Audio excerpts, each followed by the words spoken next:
Sorry for the typos. It's hard to do multiple choice. All right, so revenue per square foot. It's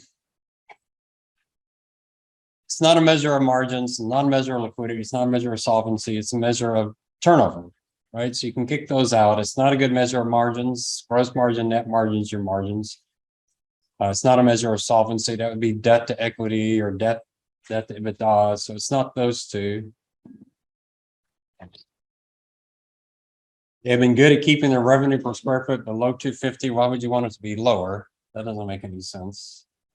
And it's probably in thousands anyway. So the only one left is C. They've been very stable. That's true, between 220 and 230, but they've fallen behind Riley. So on this one, higher is better. And, you know, they do look more stable, but Riley has just been consistently improving over time. So should be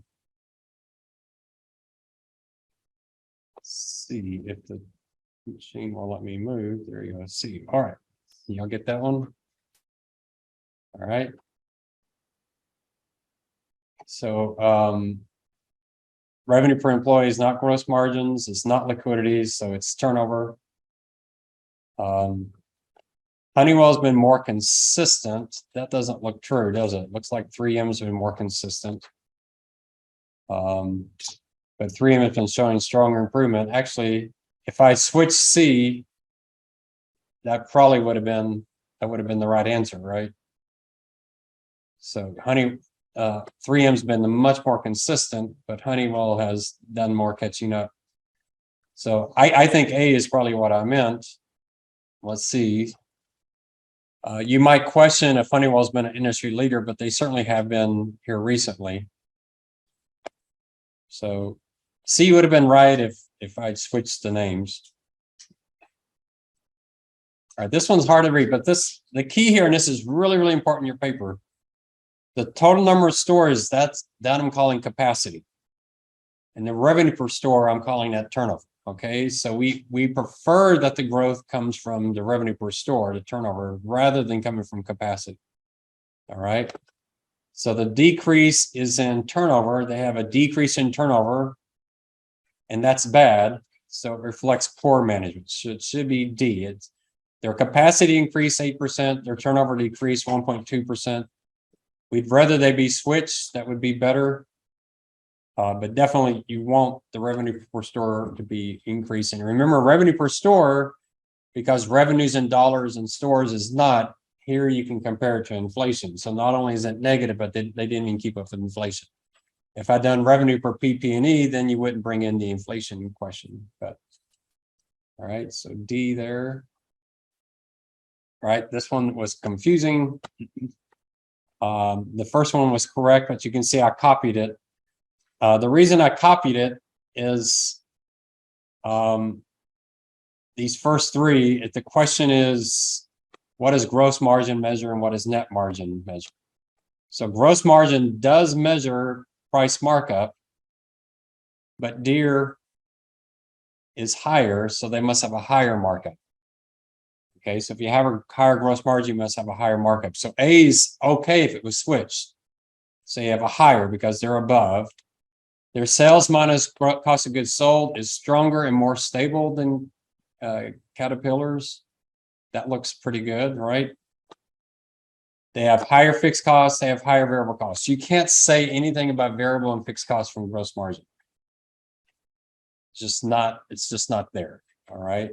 So B looks like the best answer there. All right, this next one, the confusing one. So I just copied the first three because I really wanted to focus on the fourth one. If you figured that out, you probably would have answered D just because. So net margin doesn't tell you about markup. Net margin could tell you about fixed costs, but it's pretty shaky. The only thing I said about fixed costs, so B could maybe be true, but it's really hard to tell from this chart that if a firm has more volatile net margin, that might indicate they have higher fixed costs, but you really can't say that for sure. So D is definitely the answer here. Caterpillar has very stable Very, very stable, and they've been better until Deere caught up here at the end. Okay, so D is the one that makes the more sense, and the first three you could kick out because we're not talking about markup, and you really can't say that much about fixed costs. So even if it didn't have the typo, you could have kicked those out. All right, the very last one. So here we expect revenue grows more slowly than EBITDA, just because of those fixed costs. All right. So for most firms, we expect revenue grows more slowly, not faster. So that kicks out A. We expect revenue grow more slowly because of fixed costs. So that is a strength. The fact now this C is an interesting one.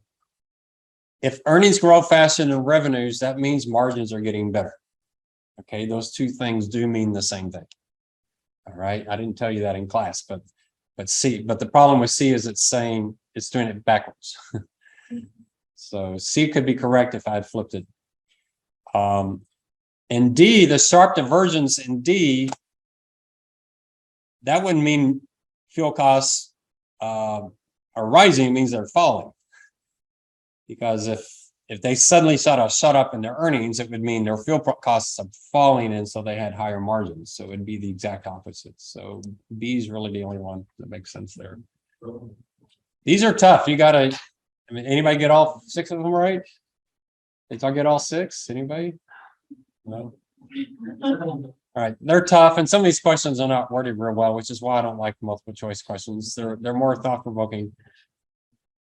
But all right. I'll put these out on Blackboard and try to correct the errors. The what? Well, the team that wins at the end gets a 2% bonus on the class grade. So yeah, it's pretty material. It's pretty huge. Yeah, no question. All right. Let me check row one last time. Mariana, Marisa. Emmanuel, Mackenzie, I think I saw Mackenzie, Joshua, Michaela. All right. Now, one thing I wanted to point out, I was talking to, did I get you down? Oh, sorry, Mackenzie's over here. Okay. I can tell you apart, but your names are similar, so I mix up your names. Okay, so that's why I do roll in front of everybody. Okay, so I was talking, I think, to JJ this weekend. So some were struggling with, I got all this stuff about Walmart and Amazon and Flipkart. Is there a way I can find a quick way to look up some stuff that might apply to my firm? And what I would encourage you to do, not just for this paper, but also just because you need to know this stuff is out there. So there's a tremendous amount of resources on the UTSA library. You're spending a lot of money for this, so you should use it. And there's a lady here that's really, really good. She did something called industry research. If you type that, industry research comes up. Eventually, the internet's been really strong. So there's her name, Natasha Agreyo. Very, very good at what she does. She put this industry research out there for us. Has a lot of really, really good links to it. It doesn't work, but there it goes. I think she's pretty responsive. She's always very responsive to me on emails. I think she responds to students as well. But she has key databases. And so these key databases, there she is right there. She's like the ultimate librarian. She's very, very good at not just giving us really good resources, but researching them, because these are expensive. These are really, really expensive. One of my students noticed that Statista didn't seem to still be there. Statista, it looks like it's still there. Do y'all use Statista? Really, really powerful. But the one you might use is this one called MarketLine. And when you do MarketLine, it has something called a SWOT analysis. Up here, you see it says analysis. We do company analysis and company profiles. So you might write that down, company analysis, company profiles. I'll just pick one of your companies just because I'm curious about it. Let's try Nextera just to see. So you do Nextera, and you may have to look around for it. For some of these firms, they have a lot of subsidiaries. So you're looking for that parent company. So you click on that, and it brings up all kinds of stuff. What you might use is this SWOT analysis. Anybody remember what SWOT stands for? Strengths, weakness. Yeah, that may give you some good ideas about your company. So when you click on that, you might find some things in here that you can work in to that, trying to explain turnover, trying to explain margins. You know, is there a lot of competition? You might be able to put that in. Nextera is really big in alternative energies, so that could be part of what's going on with them. So that may give you some ideas that you could quote into your paper to help explain why your firm is having really good time of it or really hard time of it here recently. There may be other things in here that you could look at. There's a whole lot. There's research reports, maybe more detail than you want to get into, but there's stuff here that, you know, it's quick and easy, kind of, especially the SWOT, especially it gives you all in one place some stuff that you can do. So that may help you, give you some ideas. All right. So last class we were doing, let me make sure it's still, yeah. Last class we were finishing up relative value analysis. And we said what we want to do is find some good fundamental factor to compare to the value of the firm to try to see if this firm is expensive or inexpensive. So if a firm has really good fundamental values, its stock price should be much higher. If a firm has high risk factors like a lot of debt, it should be cheaper.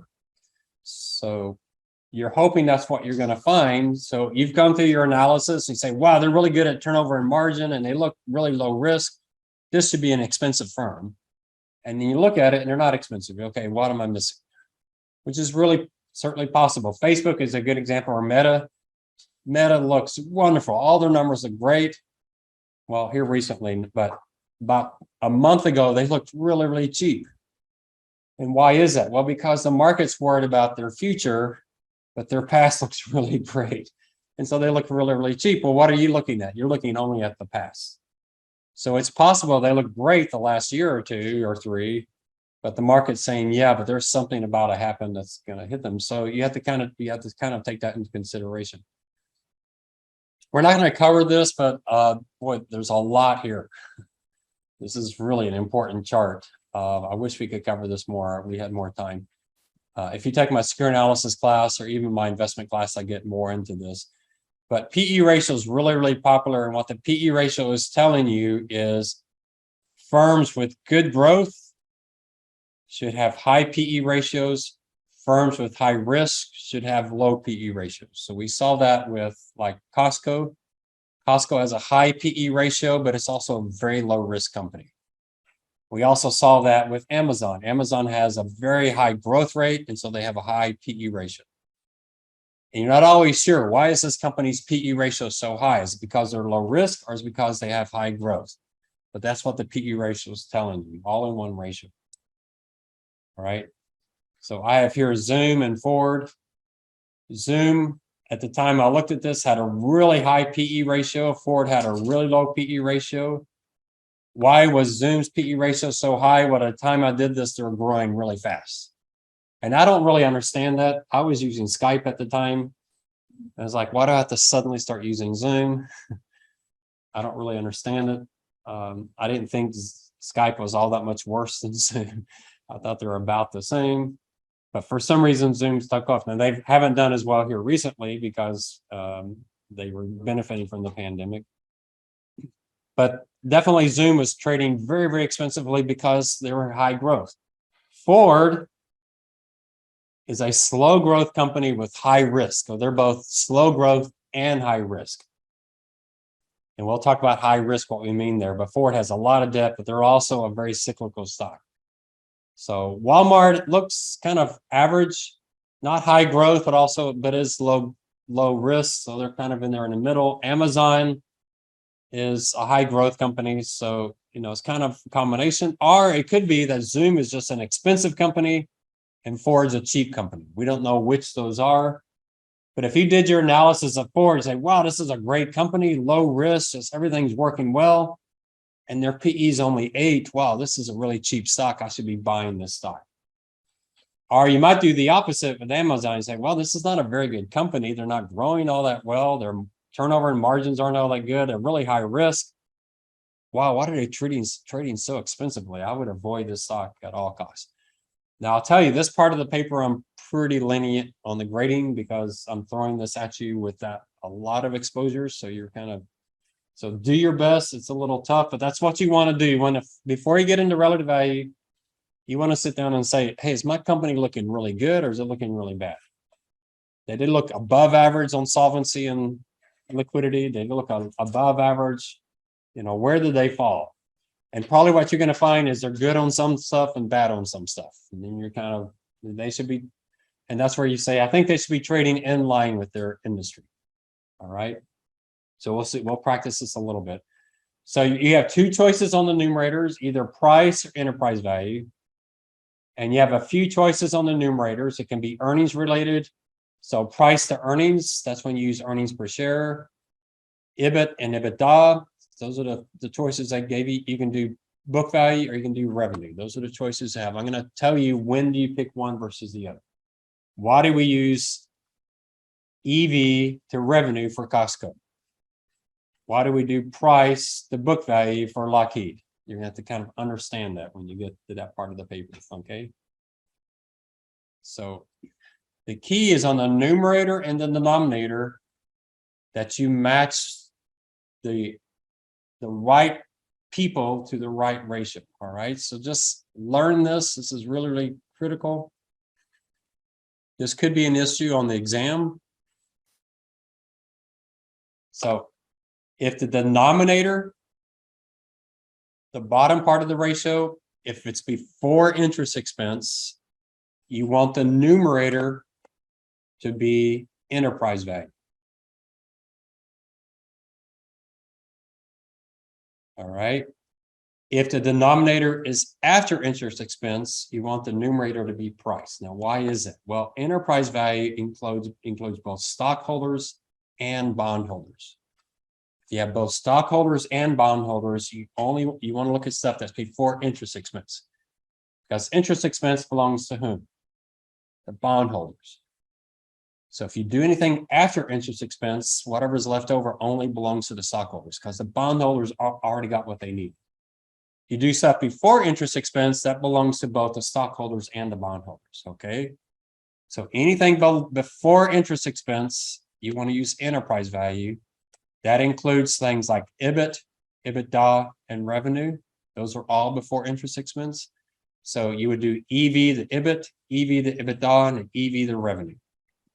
If it's after interest expense, like earnings and book value, there you use price. So you do price to earnings and you do price to book value. There's no such thing as enterprise value to book value. That doesn't make any sense whatsoever. There's no such thing as price to revenue. You don't do that. Now, if you go to Yahoo Finance, they have one big mistake in Yahoo Finance.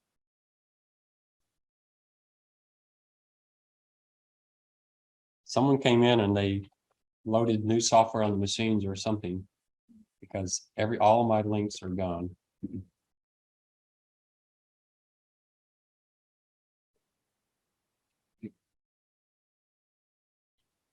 So if you go to Yahoo Finance, you can go to statistics. And under statistics, you'll see these ratios. So there's their market cap and this enterprise value. What's the difference between market cap and enterprise value? Market cap is just what the stockholders have, but it's in current market value. All right. So market cap is the stock price times all the shares. Book value is what the accountants say it's worth. All right. So market cap is what the stock market says the company's worth. Book value is what the accountants say it's worth. It's the GAAP net worth. Enterprise value is the market cap plus the firm's debt. All right. So enterprise value should be larger than market cap. I'll tell you when it won't be. All right, so we have price to earnings. Why is it price and not enterprise value? Because earnings is the net earnings of the firm after interest expense. You see, they have two PE ratios here. They have trailing PE, which is the price of the last 12 months of earnings. And they have forward PE, which is price to the projected next 12 months earnings, okay? They have price to sales. This one is absolutely wrong. That's the one mistake they have. There's no such thing as price to sales. All right. Price to book is perfectly fine. That's the market cap of the firm to what the accountants think. Now, if the accounting was really, really good, you think price to book would be 1. Be right at 1. But you can see from Walmart, they're trading 500 times, 500% higher than the book. The market thinks Walmart's worth 5 times more than what the accountants say it's worth. Is that okay? Well, what do accountants tell you? Is GAAP accounting conservative or aggressive? It's conservative by nature. Is it that conservative that they understate Walmart by 80%? That you can debate. But their price to book is 5 to 1. So the market thinks Walmart's worth 5 times more than what the accountants say. Then they have enterprise value. Why do they have both price to sales and EV the sales or revenue? I don't know why, but EV the revenue is the correct one because revenue is before interest expense. It's at the very top of the income statement. Interest expense is much further down. So EV the revenue is the correct one to do. And then EV the EBIT or EV the EBITDA, that makes sense. Why? Because you can see it in the title. EBI is earnings before interest. If it's before interest expense, use enterprise value. All right. EV the EBITDA is probably the most popular one out there. Why is it? Dr. Damodaran at New York Stern says it's because we like to say EBITDA. It makes it sound like we're sophisticated. EV the EBITDA. I don't know if that's the real case. He also says people like EV the EBITDA because you're trying to convince your boss to buy this stock. And EV to EBITDA will always be a lower number than price to earnings. And it just sounds better to say they're trading at 17 than saying they're trading at 22. 22 sounds expensive, 17 doesn't sound so. But a 17 EV to EBITDA is a much higher number than price earnings. So you have to get used to that, but we tend to do that. All right, so price to earnings, price to book, EV the revenue, EV the EBIT or EV the EBITDA, those are all good. Price of sales should not be anywhere in there. Anybody know what the TTM stands for? Trailing 12 months. So when you see TTM trailing 12 months, okay. PEG ratio is real popular. I don't give you all a PEG ratio, but what the PEG ratio is, it takes the firm's PE ratio and divides it by what the market thinks earnings growth is going to be the next 5 years. So it's kind of an interesting ratio. It's used a lot with technology stocks. It's not typically used at other firms. All right, let me show you a bank, because banks are real interesting right now. Bank of America, look at their price to book. It's right at 1. Isn't that interesting? So for banks, the accounting and the stock market agree with each other. Now, historically, banks have traded at a 2 to 1 price to book. But ever since 2008 and the financial crisis, banks have been trading at price to book. In fact, Citibank is probably still below Citigroup. Have y'all heard of Citigroup? Look at that. Citigroup's trading at half of its book value. I thought GAAP accounting was supposed to be conservative, and Citigroup, you can buy them at half what the accountants think they're worth. And you can get even crazier than that. I don't know if y'all heard of Genworth. Look at that. They were trading like 10 cents on what the accountants thought. Why are they so cheap? Genworth sells long-term care insurance. Long-term care insurance is an absolute disaster. What is that? That's nursing home care. It's a disastrous thing. Why is it? Because nursing home costs have skyrocketed. And so this insurance has skyrocketed. And who's the only people who kept their insurance? People most likely to need hurt nursing care. the people that were healthy say, hey, this is too expensive, they got out. And so this whole product is just exploding, and a good chance they'll go out of business. But anyway. So, and then you look at a firm like Tesla.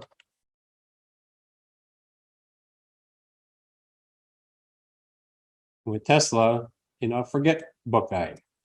They're trading at 14 times book value. Just doesn't even, market's completely ignoring gap accounting. They just don't care. All right. And even their enterprise revenue is a ridiculous number. That should be less than 1, and they're way over that. All right.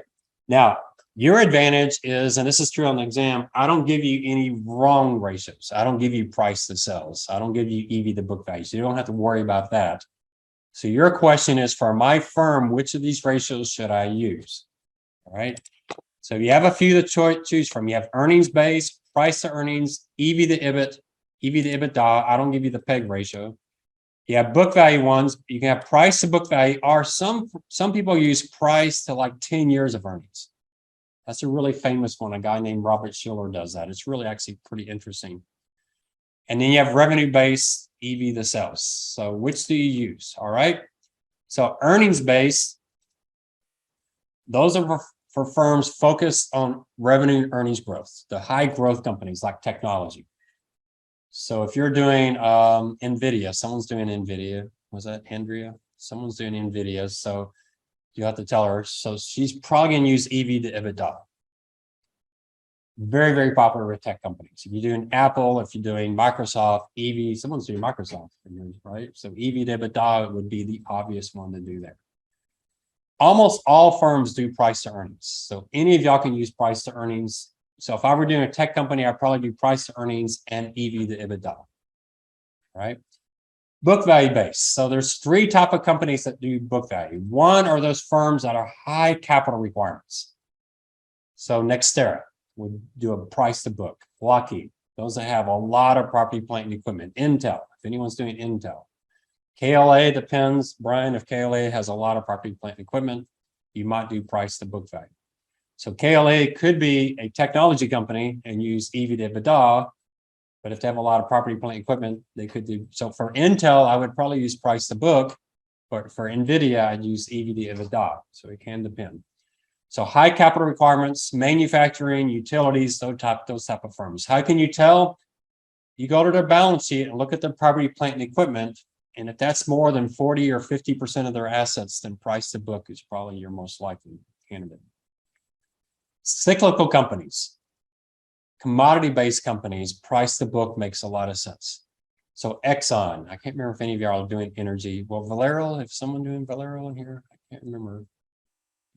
You're thinking about Marathon. So Marathon price to book would make a lot of sense. Our price to book could make sense either because of the high capital requirements or because of the cyclical nature. Because if you think about it, a firm like Exxon looks really cheap when oil prices are high because their earnings are really high. So they look really, really cheap. Why? Because the market knows oil prices are going to come down eventually.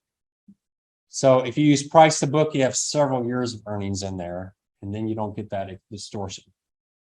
And then the last one won't apply to any of y'all, but industries focused on return on invested capital. So banks, insurance companies, which I told you don't use any of those companies. Banks and insurance companies always use price to book. It's just the nature of those beasts. So I showed you Bank of America, Citibank, Citigroup. Yeah, we use price to book for them. It's just the most normal one. For most of you, you're going to use a revenue base. For those firms that are focused on margins, like retailers, Costco, Target, those type of firms, you always use EV to revenue. It's just a given. So whom did I leave out in here? I can't remember who all.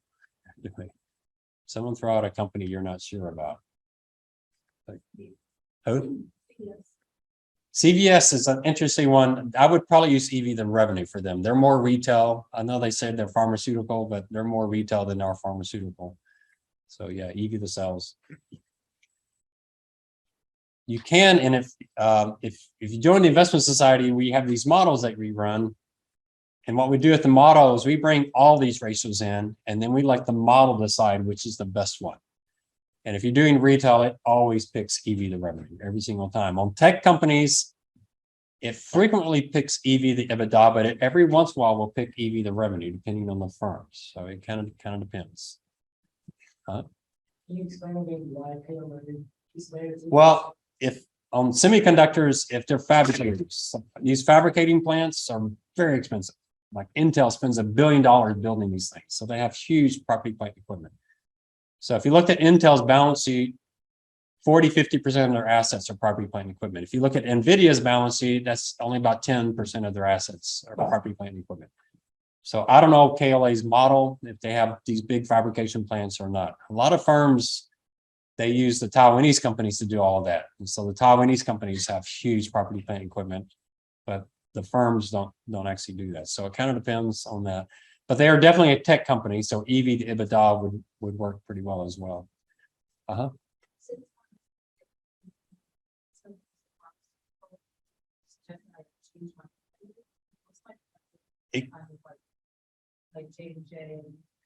Yeah, they're an interesting firm. The same thing. I mean, you definitely want to have Walgreens in there. They do some stuff. I'm not sure what all they do. They tend to be more of a pharmaceutical that they hire pharmacists, but that's more retail too, because they're in there, so to me, they do have some services. They do the vaccines, they do some tests and those kind of things, but that makes them more healthcare than pharmaceutical too. So it's up to you. I mean, it depends on how far you've gotten, but I don't need it to be perfect on this project one. I want you to go through the process. So I'm more concerned you're going through the process than getting it perfectly right on all the competitors. But yeah, definitely CVS. I would probably put them more. And you can even look what I set up for Walmart. I might have CVS in there with Walmart and just left it in there. But yeah, it can be tricky.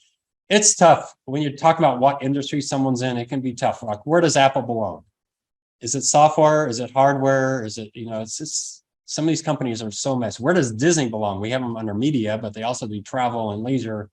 So it's a mess. You will never get it exactly right, but go with what you have, unless you really want to start over on that. Other questions? Yeah,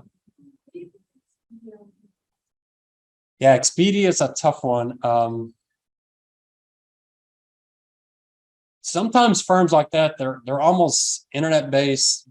They almost look like tech companies. So EV to EBITDA would probably work best with them.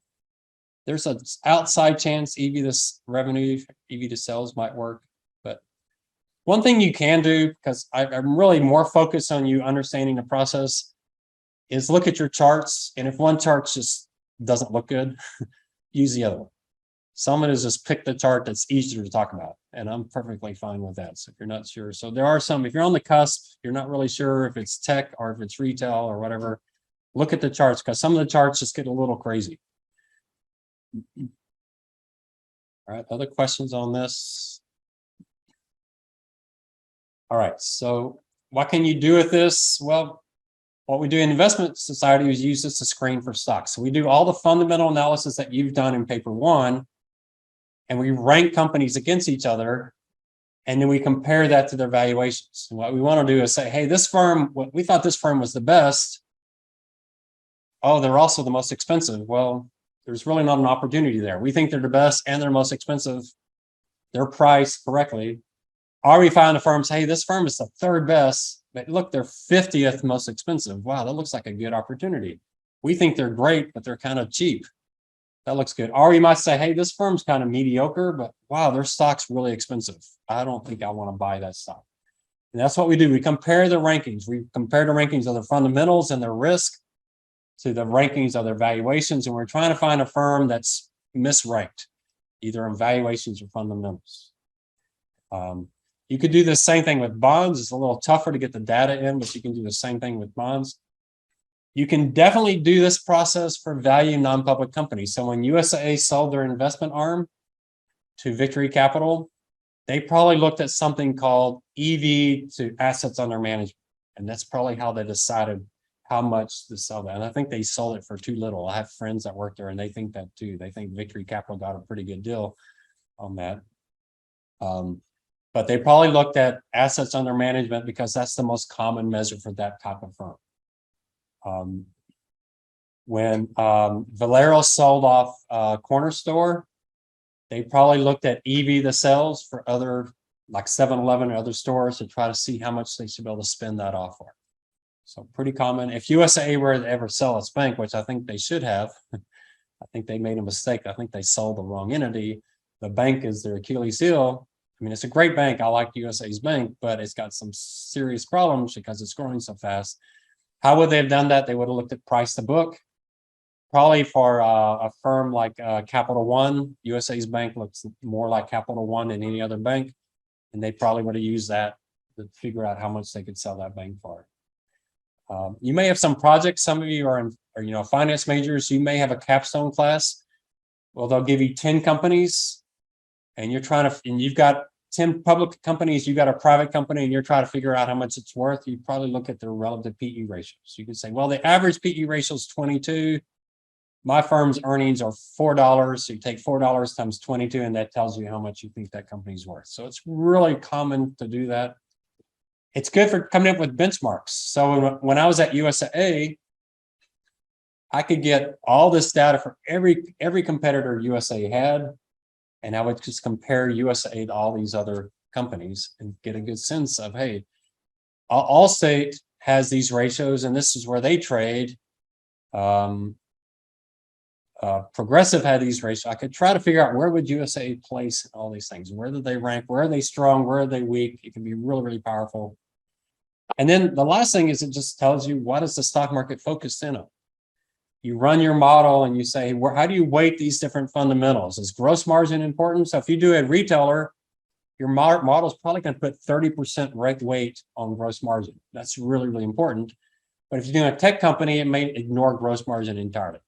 And it might look more at sales growth. So it tells you what is the stock market focused in on. Is it focused on debt to equity? Is that important? Is it focused on turnover? What is it most focused in on?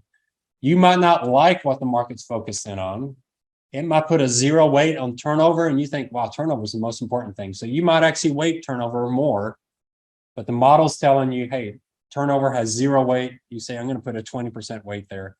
It's really quite powerful. I was going to show y'all some models, but just to move on, join the investment society and we'll show you how to build one of these. Or go to my YouTube channel, find my Bloomberg playlist, and there's videos in there that show you how to build a model from scratch using Bloomberg or using Capital IQ. You can do that. It's pretty easy to do, pretty powerful thing. All right, so I'm not going to give you those approaches. All right, so there's relative value analysis. It's not so simple as just picking a PE ratio and looking at it. You got to make sure you're getting the right ratio and you're understanding the ratios. All right, so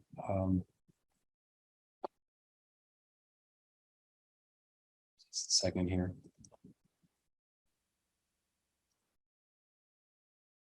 One last look here at the rubric. If I can find it. Do y'all see it? Where did it go? There it is. No. Where's our rubric?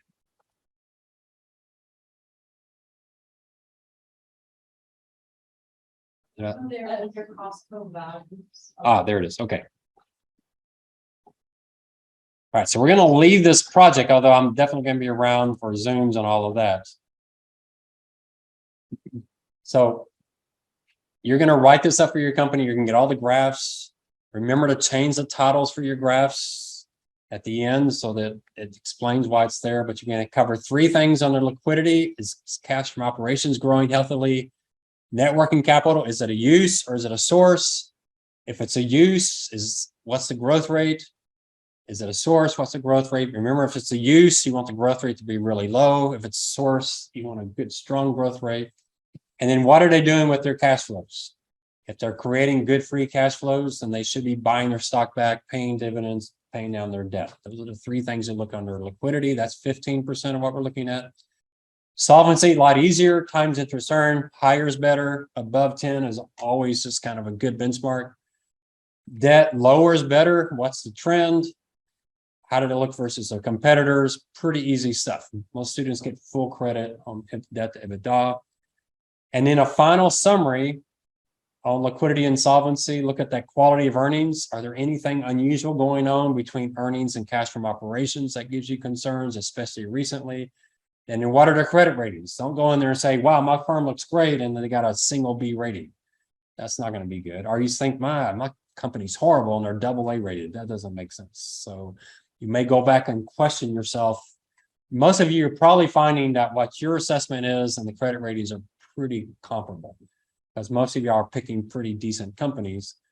Do any of y'all have companies that are double B or single B rated?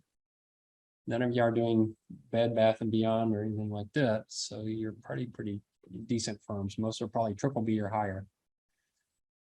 So that gives you, that's 35%, a third of the paper. Then you're going to look at three things under turnover.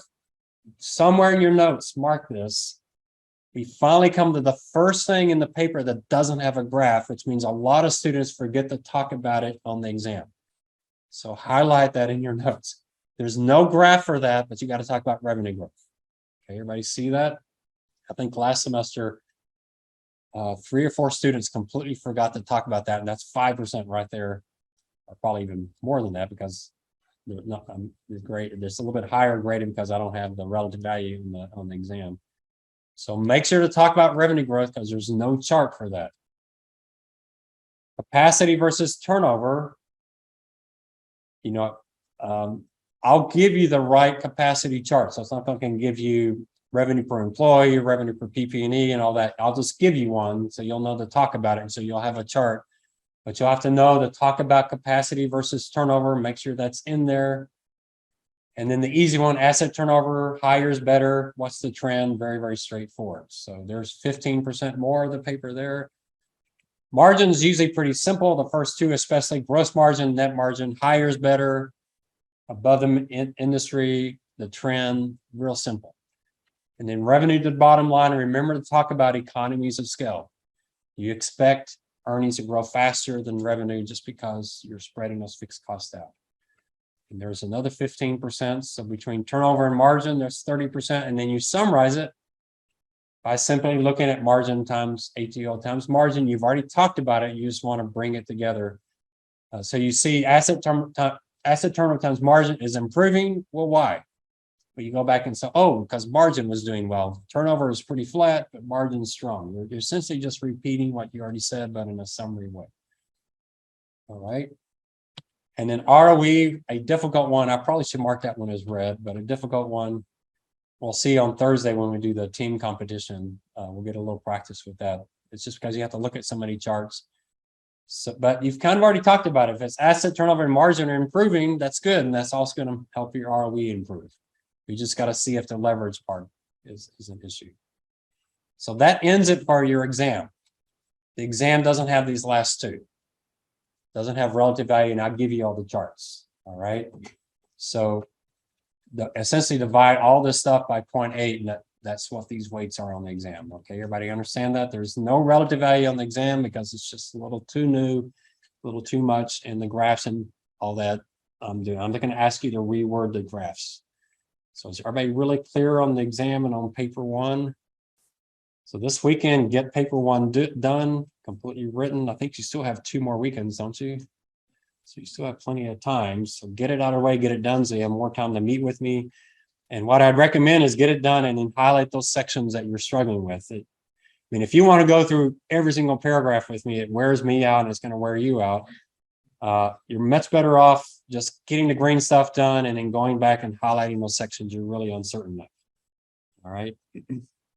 You might, before you meet with me, if you do meet with me, do a search on the words Walmart, Amazon, Flipkart. Make sure you got all that out of your paper. All right. Now, could Walmart be in your paper? Yeah. I mean, if you're doing Costco, Walmart's certainly a competitor. It's possible. But if you're doing KLA, I don't think Walmart's going to be in KLA's paper, or Lockheed's. I don't think you're going to talk about Walmart and the Lockheed. All right. It's not easy stuff. This is pretty tough.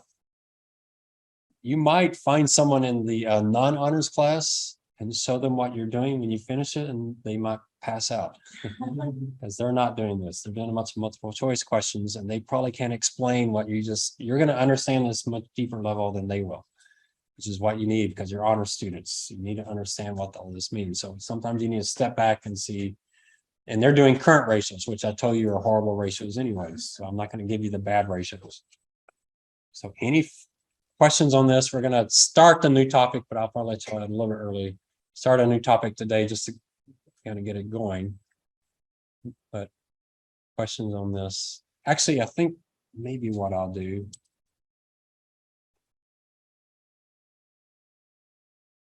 I don't know if I can find it in time.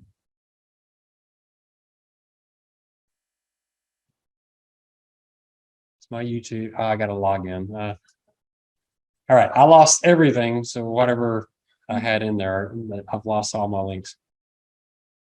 So any final questions on this? Where are you today versus 3 months ago? Are you any stronger? And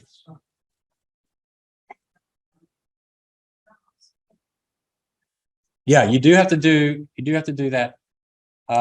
I tell you what, let me do that with Walmart. That's a good point. I didn't do that with Walmart. I completely forgot about that. So let me talk about Walmart's relative value. Thanks, Andrea. That's a good way to finish it up.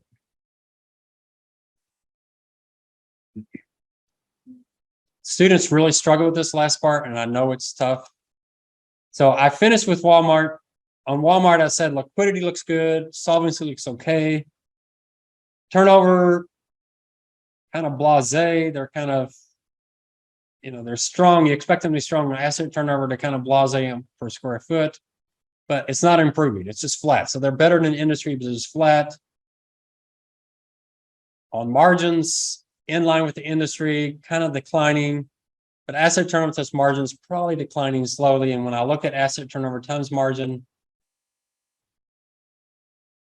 here, asset turnover is declining slightly. Why? Asset turnover is declining, margins are declining slightly. So not a great story on growth. They're just kind of holding their own in turnover and margin, but okay on liquidity. So where would I expect them to trade? I'd probably expect them to trade a little bit on the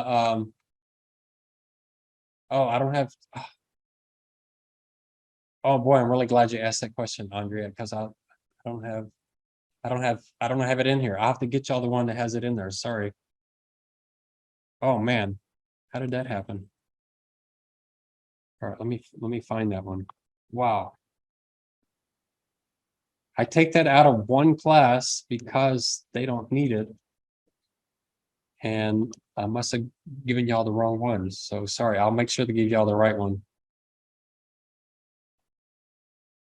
All right, I'll put this out there. Sorry. All right. So you finish all of that.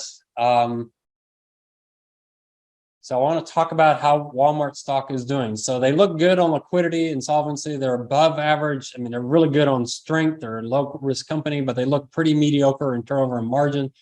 So I'm going to say I assume they're trading in line to rich. So what does in line to rich mean? I expect their relative value to be higher than the industry, or in line to higher. In line means about the same, a little higher. Why? Because they're just lower risk than the others. And so I'll look at their price to earnings, and sure enough, their price to earnings is above the industry. They're trading rich, probably richer than I would expect them to. The industry's at 15, they're at 20. And then I do EV, the revenues. They're kind of in line. But here's a tricky thing, and this is tough. For those of you doing Costco, you would expect Costco to look cheap on the EV, the revenue, mainly because their margins are so thin. You wouldn't expect to pay so much for $1 of revenue for Costco because their margins are so thin. Which is one of the reasons I don't like Costco. Costco actually looks a little expensive on EV, the revenue, and they should look cheap. And so that's why I'm a little leery of them. All right. So I'll get this out there. We'll talk about this more on Thursday. Let me get this file out there so that you have it. So I picked price to earnings and I picked EV, the revenues. So most of you will pick price to earnings, and then you'll have to decide what the second one is. If you're doing Costco, you'll do EV, the revenues. So higher means more expensive. Lower means cheaper. So you can see their industry, where they rank all over the place. So here, Macy's, who's doing Macy's? Forgot. Someone's doing Macy's. So whoever's doing Macy's, they're probably going to look a little rich on EV to sales because they have much wider margins.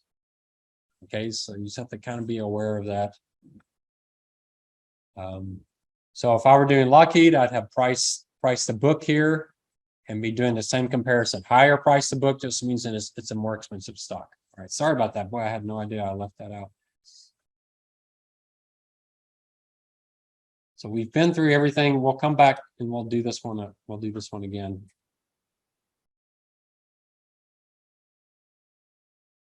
This might be a good one.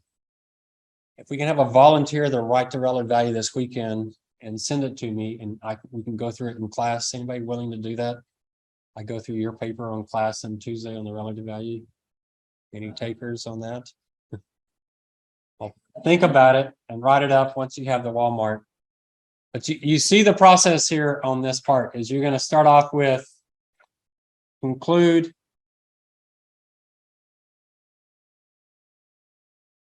Good company or bad company. So good company is what? Low risk. Low risk means you said they had really good liquidity and their solvency looked good. Or good growth. Good growth means what? Good turnover and it's improving, good margins and it's improving. So if you have a company you think is low risk and are good growth, then it should be trading rich. If it's high risk and are low growth, you expect it to be trading cheap. All right, so you're going to start off with that. So you go back to everything you said. Wow, this company is really, I mean, they're AA rated. That's good. They're obviously a low risk company, but they're not all that strong on growth. So for Walmart, I had low risk and okay growth. So I would be saying trading in line to rich. All right. But a firm like Macy's, I might say high risk, weak growth. What would I say there? Trading cheap. And guess what? Macy's is trading very, very, very cheap. If I did Bed Bath & Beyond, what would I say? High risk, very low growth, definitely would be a very, very cheap stock. If I was doing NVIDIA, risk, I don't know, their risk probably okay, but high growth, right? They're in artificial intelligence, electronic vehicles, all that kind of stuff. So NVIDIA is probably going to be trading somewhat rich. Just makes sense. All right. Lockheed, I have no idea, Jacob. As far as I could tell, I would think in line just because I don't know much about them. But that's what you're going to do. So you're trying to just a real quick summary at the end. You don't want to repeat everything you say, but what's your overall conclusion on short term and long term? Short term, they look strong, but long term, they haven't had much growth lately. Whatever, you're going to have some combination. The hardest thing students have is, well, does that mean cheap, rich, or in line? And that's the part you just have to take a leap of faith and make up something. Right. And I'm not too picky on that. As long, where you lose points and say, wow, this is a really high risk company with not much growth. I think they should be trading rich. That doesn't make any sense. Okay. If you really hate your company, you shouldn't say they should be trading rich. It's when you have kind of a combination of things that gets a little messy. So there's a good chance I'm going to disagree with you, but that's not what I'm grading on. I'm grading on the are you logical? Okay. You do your best to try to bring it all together. And that's why I'm not quite so picky on this part of the paper. Sorry, I left that out. I forgot I did that.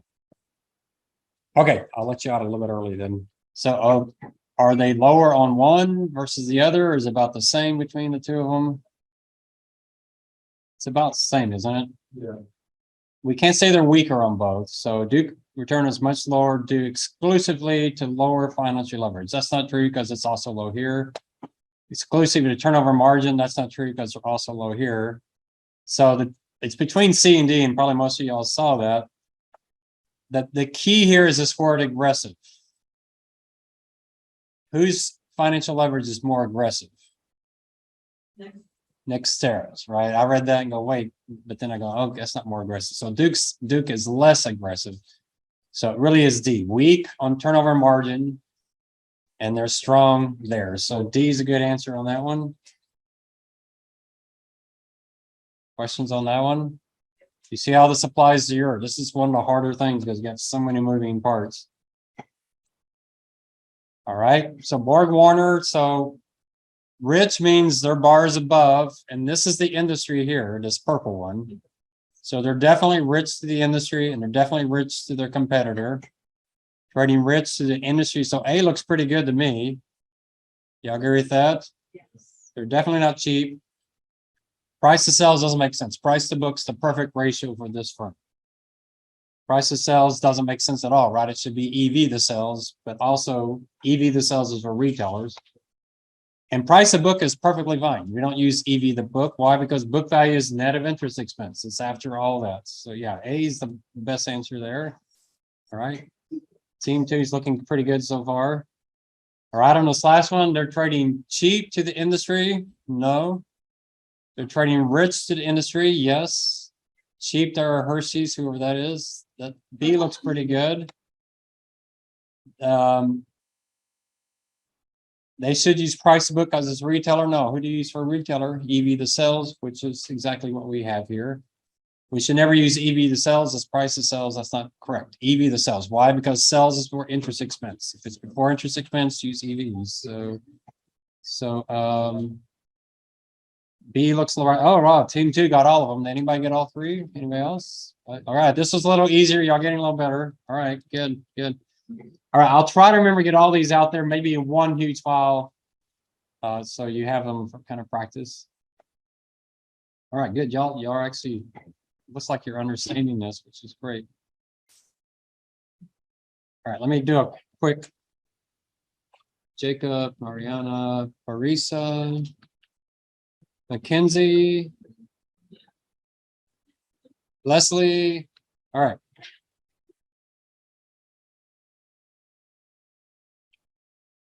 All right. So what I want to do, I want to show you a couple of things. First, I want to show you a real life example of financial analysis that I did in my career. So it was an interesting one. My first job in finance, first of all, I was scared to death because the head of the department was a very type A, aggressive guy, scared me to death. Had a PhD in economics and had a degree in English and just really impressive guy, very scary. And so one of the projects I got was I was supposed to go around to all of the entities and help them with their balance sheets, help them figure out how to manage their business. And this was USA's smallest entity. It was called Buying Services at the time. And I went to help them out. And this is what they had. They had $16 million sitting in cash. They had $17 million in net worth.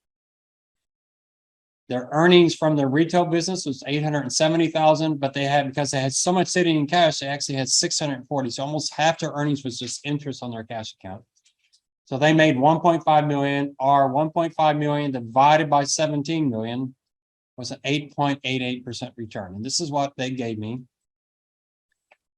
And my recommendation was, well, first of all, I asked them, why are you holding so much cash? And they said, that's because in December, during the holiday season, we had to really build up our inventory. So we spend all that cash buying inventory. We get a month's accounts receivable. And then in January, it goes back to cash and we just hold. So they're holding cash for 11 months and then hold inventory for 1 month. I said, well, that seems kind of excessive to hold all that cash. So my recommendation was send all that cash back to your parent company as a dividend and don't hold any cash. And then when you need to buy inventory, come to your parent company and borrow money just to buy that inventory. Remember we said early, well, we probably don't because we hit this really early on. But if you have a very seasonal need for working capital, and they do, right? They have an inventory just 1 month a year. It's very seasonal. Short-term debt's the perfect solution for that. So exactly what we talked about in this class. And look what happened when I did the numbers. The cash disappeared. And their net, why did the net worth drop so far? Because they paid $16 million in a dividend to their parent. Their earnings dropped dramatically, didn't it? And then they had interest expense. So their earnings dropped from 1.5 million to 800,000. But what else changed? return on equity went to 80%. It's an interesting project because when I did this project, the CFO of the company would never return my calls. It irritated me. And then I set up a meeting with him. He always canceled. He wasn't a bad guy. He's actually a really nice guy, but he was very unorganized.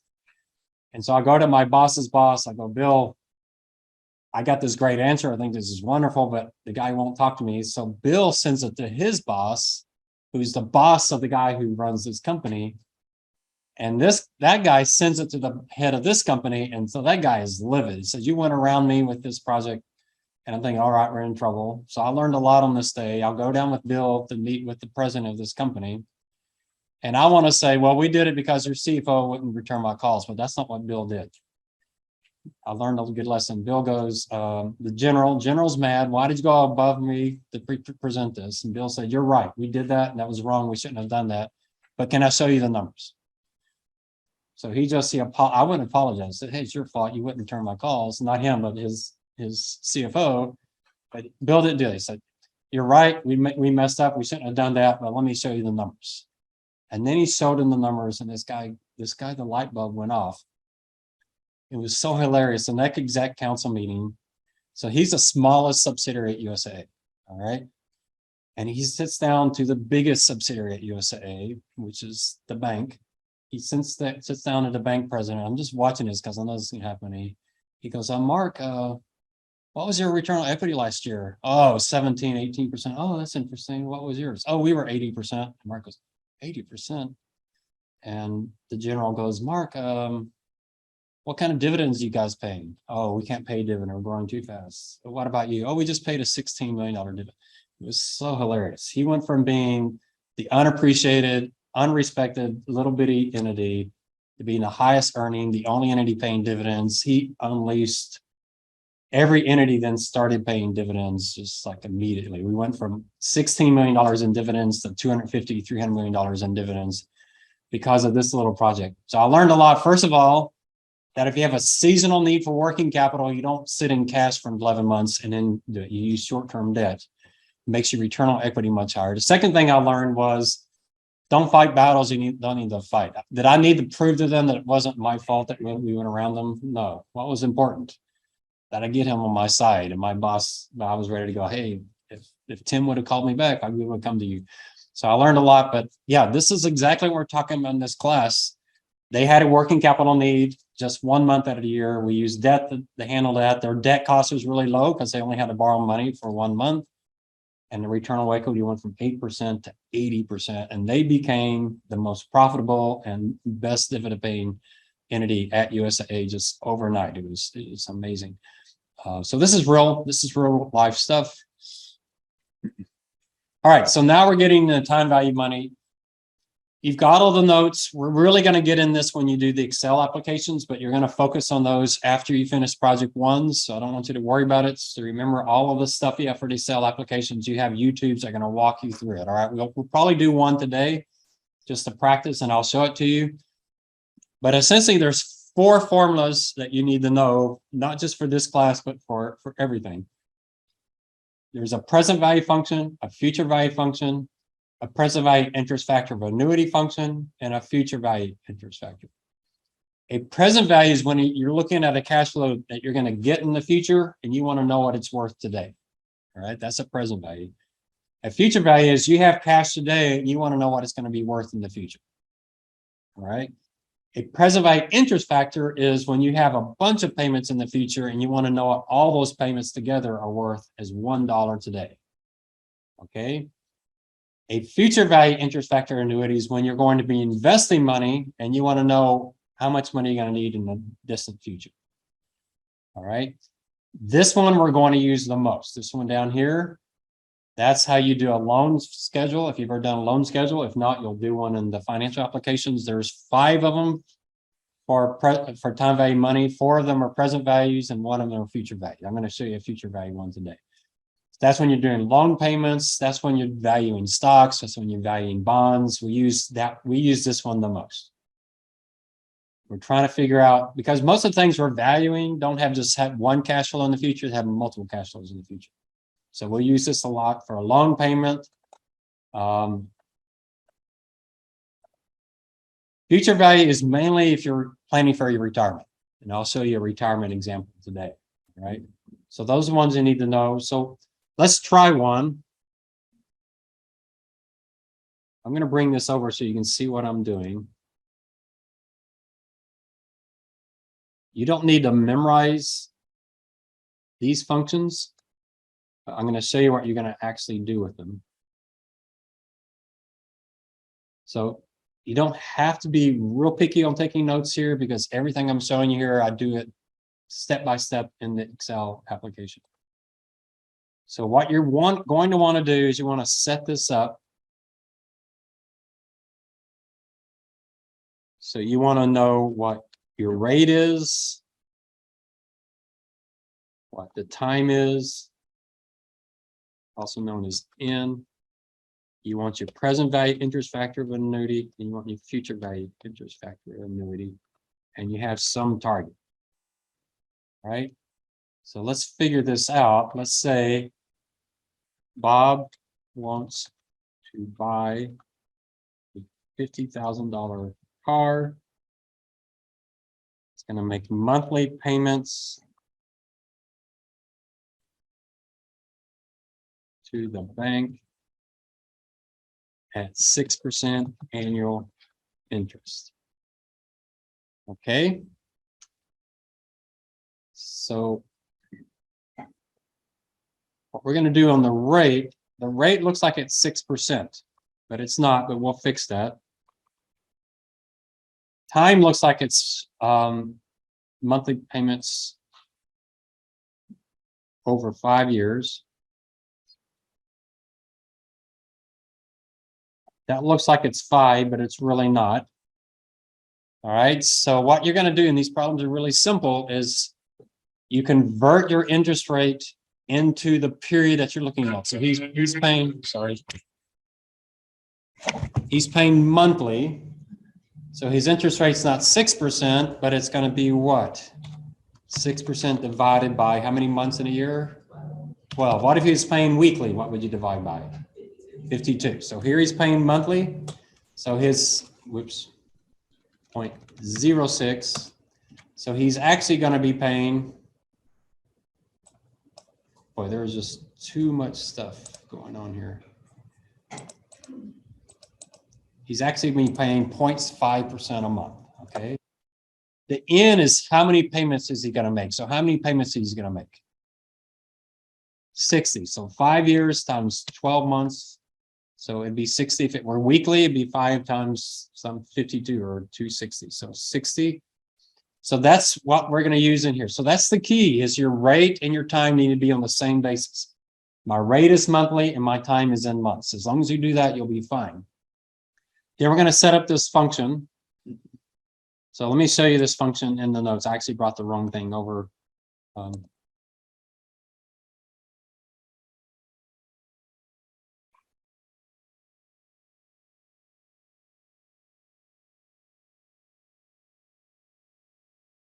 So you don't need to memorize these formulas, but I'm going to bring them over so you can see it. This is what I actually meant to bring over.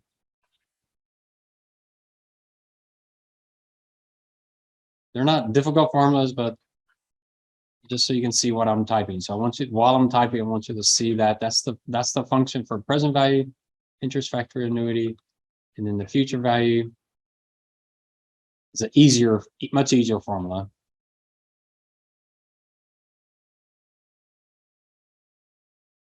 I don't think I gave you the formula, but we'll figure it out.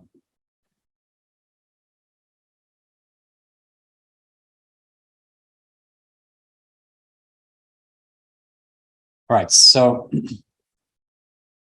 we're gonna calculate bonds a little later, and you're gonna find this present value interest factor annuity is almost the formula for valuing a bond.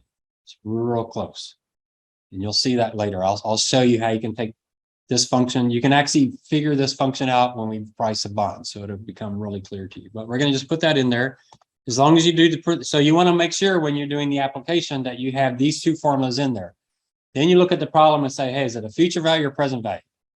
And then you go find the right factor. But you want both factors there, but you don't know which one you're going to need. So we're going to take 1 minus 1 divided by You see how there's two parentheses there? So have two, one plus your rate, close parentheses, raised to your type, two parentheses closed, divided by your rate. Now, one thing you'll notice on the present value versus the future value is how they relate to each other. So here we have 60, and you notice here my present value function is less than 60. So if your n is 60, your present value is going to be something less than 60. The exact opposite on future value. If your time is 60, your future value factor is probably going to be 68 or something like that.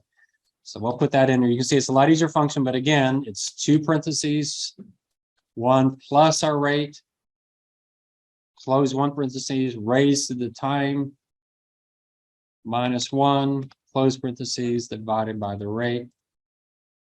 And there we get 69. I go out 4 decimals, and most of your accounting textbooks go out 4 decimals. Why we do that? Well, because dollars and cents, our cents go out 2 decimals. And if you use 4 decimals with these factors, you won't have so many rounding problems. 4 is usually enough, so it'll round to the correct penny. Not always. Sometimes you'll be a penny off. In reality, this is not rounded to 4. I'm not rounding this at all. In reality, it goes out how many decimals Bill Gates says he needs. So, but those are the functions. So you want these two functions in there. If anyone's in Excel and you're trying this, is anyone able to match me in these formulas? I'm probably going a little fast, but don't worry, on the videos, I do it this exact same thing real slow. And then what's my target? How much does he want to borrow? $50,000. And so there's a function that says the present value equals, the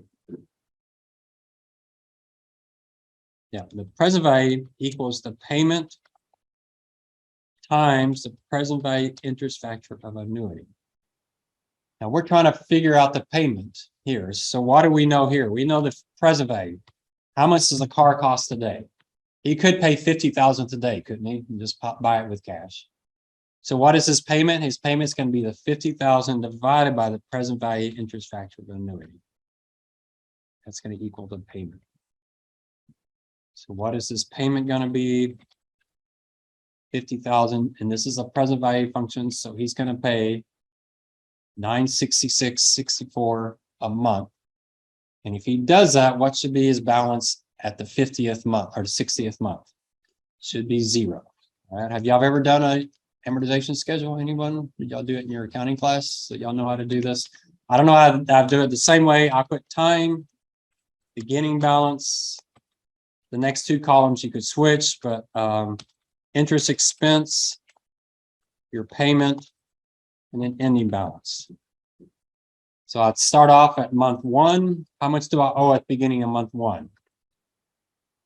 $50,000. What's my interest expense? $50,000 times my rate. I'm going to hit the function 4 key. Why do I do that? I know.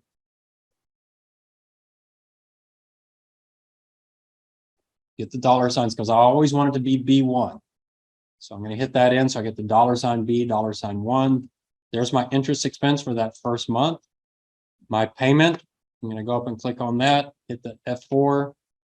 So what's my ending balance? It's going to be my beginning balance plus the interest minus the payment. Kind of depressing at the end of the first month, I still owe $49,000, but that's okay. The second month, I'm going to do the previous one plus 1. So that's month 2. What's my beginning balance?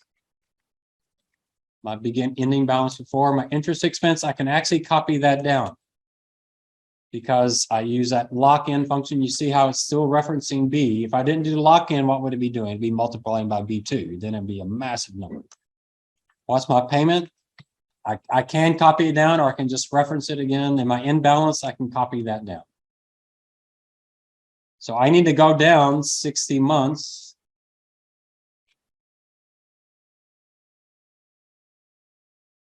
Getting close. There's 60 months. How do I get back up to the top? Control up. Y'all know how to do that? Y'all getting good at that? All right. And then I want to copy this over. How do I do that? I could do Control C, that'd take me forever. What's the faster way? I could scroll down. Yeah, Brian's telling me this thing right here. Y'all know about that thing, right? So what's my ending balance be? 0. Now Bill Gates doesn't think it's 0, but that's because he doesn't know what he's doing. It really is 0, but this is actually a pretty serious error in Excel that it doesn't go out enough decimal places. There's some scientific functions that's actually a major issue, but for our purposes, it's close enough at 0. So at the end of all that, so this is what you're going to do. So you're going to have these problems. There's 5 of them. I worked the first 2 for you. One's the present value, one's the future value. And then what you're going to find is the last 3 have some unique questions. So you'll have to figure this out. I'll give you some hints here. But one's going to ask the question, if I buy the car from the dealership and borrow from them, they'll give me a cashback bonus. They'll give me like $1,000 back, but they're going to charge me a higher interest rate. Or I can go to the credit union. I won't get the cash back, but I get a lower interest rate. You got to decide which is better. And some students get confused and they'll add up the interest expense, but you can't do that. You always add up the payments and compare them. Why? Because one is a lower amount. So the interest, is just on what you borrowed. The other one includes your lower interest, but also includes the fact that the principal is higher. So whenever you're comparing, and this is true for everything, when you're comparing A versus B, so one of them says, what if you did it monthly instead of weekly, or weekly instead of monthly? What would be? Always compare payments, don't compare interest expense. Now, on that one, comparing interest expense actually works. But on the one where you're borrowing from the credit union or from the dealership, since the amount you're borrowing is different, you got to look at the payment. So you're always good comparing the 2 payments. And that's a pretty practical problem, isn't it? Some of you are going to face this. Dealerships almost always charge more than credit unions, but they will give you some cashback bonus. And you can sit down, you can say, hey, let me get my laptop out and see which is the better deal. And they'll be pretty impressed that you can do that. So that's what you're going to do. You're going to do several problems like this. But you see now I've got it, whether I need future value or present value, I've got it set up and have it there. This isn't a bad thing to have set up in Excel, just ready to go. Now you can do this on your calculator as well. I hate the calculators. I think they make you press 3 or 4 too many buttons. Just seems kind of irritating to me that they do that. There are ways to do this in Excel. I prefer that you set up the functions so you see what Excel is doing, because these formulas are actually pretty important functions. But there is an Excel function that will give you these things as well. But pretty practical problem. And then it's just a matter of implementing. So if you wanted to say, hey, how much would this cost me? So there's my amount. If I do monthly.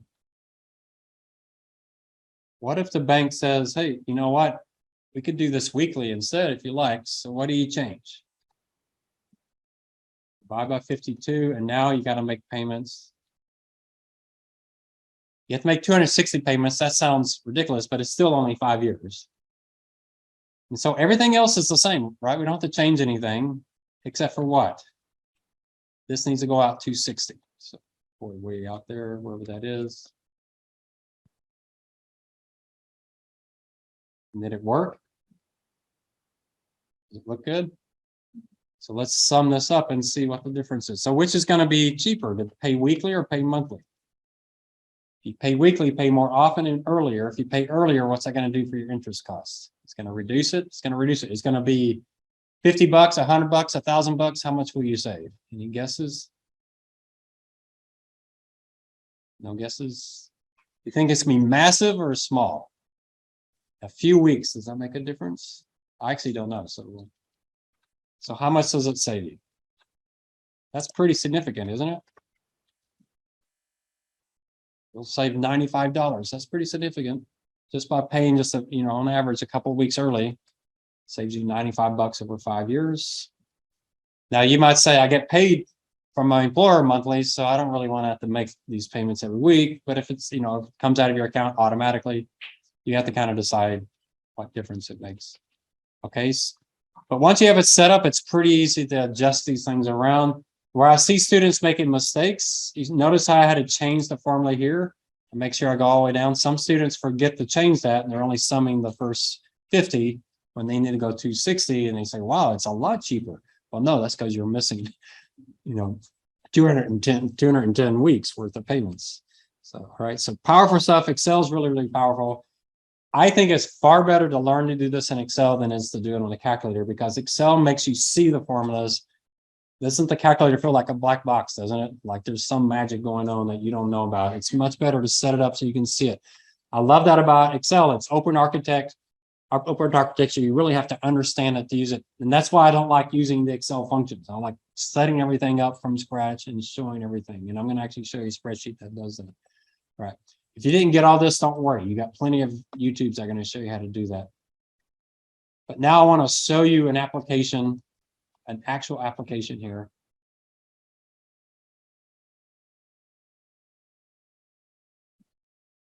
Where I'm going to take all those formulas that you have in the notes and I'm going to apply them for a retirement example.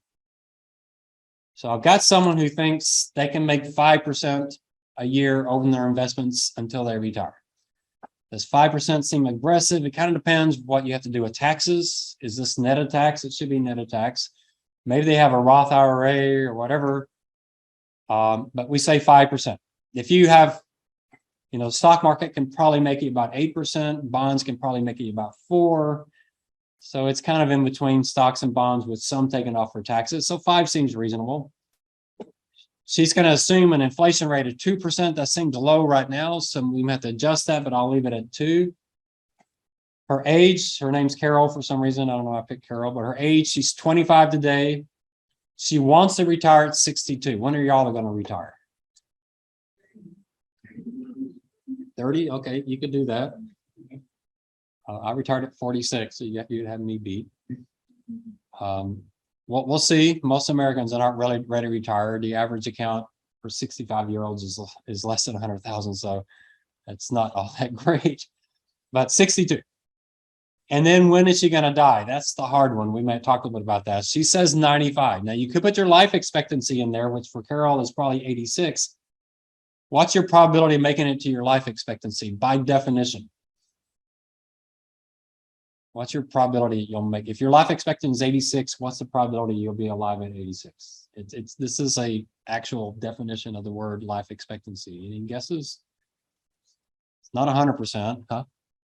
50%, exactly. Yeah, your life expectancy is at 50. You have a 50% chance of dying before it and a 50% chance of living beyond it. Right? I'm at the age now, you're not there yet, but at an age when a famous actor or actress dies, I want to see how old they were when they died. I go, oh, that's 22 years from now. That's good. Like Raquel Welch, y'all probably never heard of her. Have y'all heard of Raquel Welch? Who's heard of Raquel Welch? Oh, how sad. There's not a person my age alive that does not know Raquel Welch. So go look her up. She was very famous actress. She died yesterday. Ask your parents; they will know her. Your grandparents, absolutely. Your grandfather will know Raquel Welch. I can promise you. They wouldn't. But she passed away yesterday at 82. So 82. She didn't quite make it to her life expectancy. What about Barbara Eden? Have you heard of her? Barbara Eden, I Dream of Jeannie. No, my word, boy, I'm getting old. Everybody my age knows Barbara. Ask your granddad; he knows who Barbara Eden is. So, she's still alive and up and around and kicking. So, is 95 a good answer? Well, there's people out there looking for a pill that will get us to 150. So that's interesting. They're going to find that pill on my 94th birthday, so I can live 60 years with a 95-year-old body. That'd be exciting. But anyway, that's a tough one. That's called longevity risk, because if you live too long, you outlive all your assets. But I've got a solution for that. I'm going to show you. I can't get a company to start this product, but I think it's a great product. So why don't you start a business and I'll come be a free consultant, because I think it's a great business. But we'll see. And then what I do when I'm helping someone is I say, just imagine you retired today and build a budget. In today's dollars, what would you need to live on comfortably? And she says 40,000. I think 40,000 because my house will be paid for by then. I'll have a car, maybe I'll buy a new car every once in a while, but still I'll be okay. If I can get 40,000 in today's dollars, I'll be happy. Maybe that's too low today. Maybe I need to increase that. But 40,000, she'd be happy with that. All right. And so then I'm going to walk through this, and I'm using the text function. I don't know if you ever used the text function where you can combine text and formulas. Have you ever done that before? Pretty cool thing. And you can even see if I change, watch this text. If I change the 40,000, 50,000, just updates everything. It's pretty cool. So I just walk this through. So she wants to have income of 40,000. So let's look at this graphically.